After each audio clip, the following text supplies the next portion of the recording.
Very good morning, it's Jeff Lawton. It's Tuesday the 27th of February. Well, we had another decent day yesterday, 2 out of the 3 won, so I think we're going all right, and I've got 1 or 2 for you today. I just want to touch on a point last night. I don't know if any of you watched the government affordability checks and all this nonsense. I sat watching it for about 3 hours, and I don't know what to make of it. I think it's a total farce. They're trying to say that only 3% of accounts will be subject to affordability check, frictionless, they say. But that 3% is a dud figure, because bookmakers these days don't close accounts. What they do is they restrict them. So, for example, instead of being able to get one you want, you might be able to get £5.27. So that's classed as an open account. Well, quite obviously, that is not going to be subject to affordability checks. So when they say 3% will be checked, it's utter nonsense. They're just manipulating figures to try and get this passed, and no, I don't like it. They can't differentiate between a game of skill, i.e. horse racing, and a game of chance, i.e. online casinos or lottery or things like that. And why they can't make that differentiate between the two, I really don't know. They're talking about limiting it to a £500 a year yearly loss, which equates to £1.37 a day to lose. Now, I don't want anybody telling me that I can lose anything, but certainly not £1.37 a day. But I got the perfect answer for you, and you're going to love this one. If you just follow this line, you ain't going to be a loser. You're going to be a winner. Your hardest thing is going to be keeping your accounts open. So just let's do that. Let's beat them at their own game.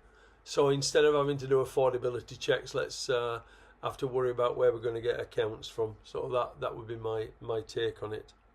A couple of big no-nos that I'm just getting. Obviously, I've said you can email me. My email address is just below. Email me anything. Got some weird and wonderful ones, which I'll go through. So any questions, I'll answer them honestly. jefflaughtonmanagement@gmail.com. And a couple of big no-nos for me is don't ever do level stakes. You're not telling me that every bet you ever have, you're as confident as you are about the next bet. So you never do level stakes.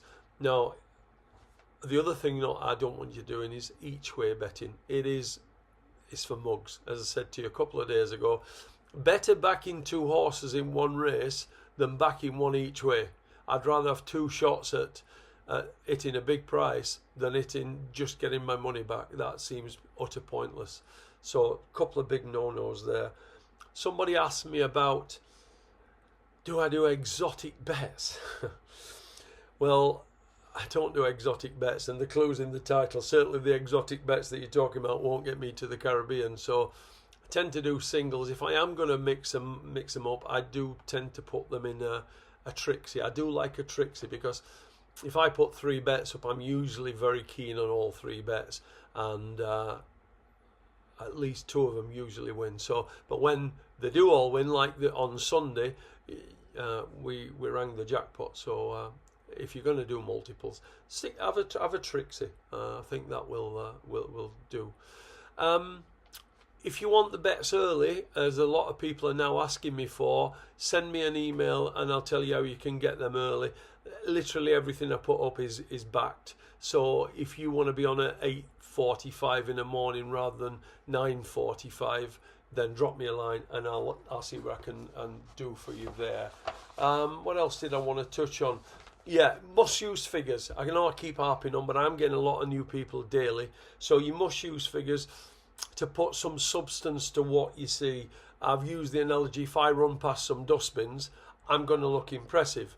Certainly on the replay, when I look back, I'm looking impressive. But then I realise the dustbins are standing still. So it's a case of you've got to put some figures on to be able to believe your eyes.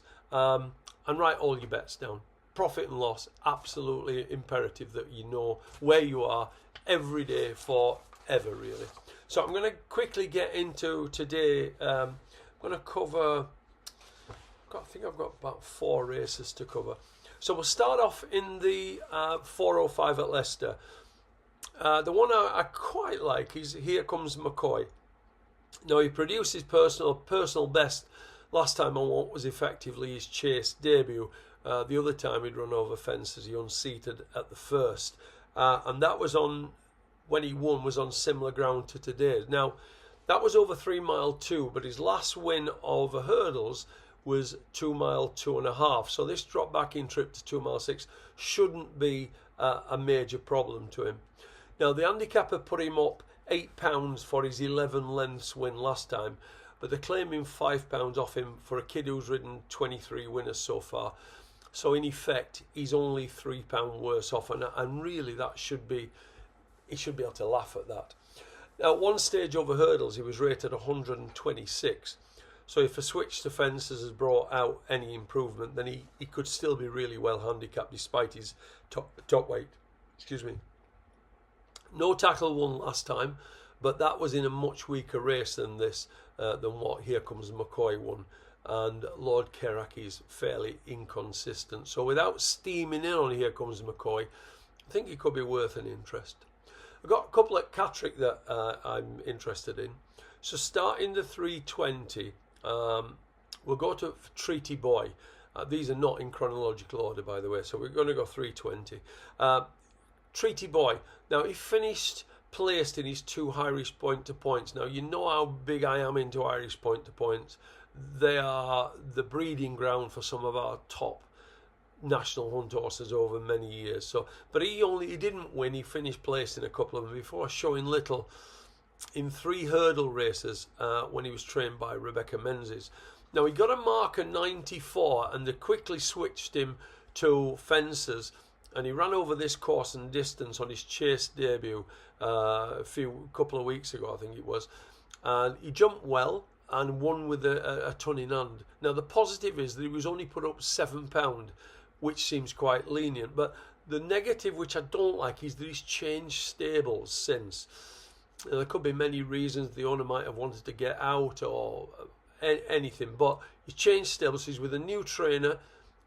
He shouldn't have gone backwards, that is a fact, but it's just something I don't like when a horse changes stables. But really, without trying to be negative, if he progresses from that first run, I think he's going to be hard to beat here. So he's quite unexposed. Go backwards to the 250 to Prairie Wolf. Now, he's had 3 starts over fences and he's progressed with each one. He won impressively. He's very much eased down at Doncaster. I think the official distance was a length, but he could have probably been 7 or 8 lengths. And that was in a 0 to 120 handicap before he was sent to Cheltenham for an ultra competitive race there in what in reality was a 0 to 147, as that was what the top weight was. Now, he jumped for fun there. He raced prominently, jumped for fun, and he just tired up the hill in 4th. There was 13 lengths back to the 5th, so they were well strung out, and that, as I say, that was a very, very competitive race. Now, his market rival here, well, he's got 2. He's got his stablemate, which has not completed in the last 2 runs, and he's got Carrageen Hill, who's won his last 2.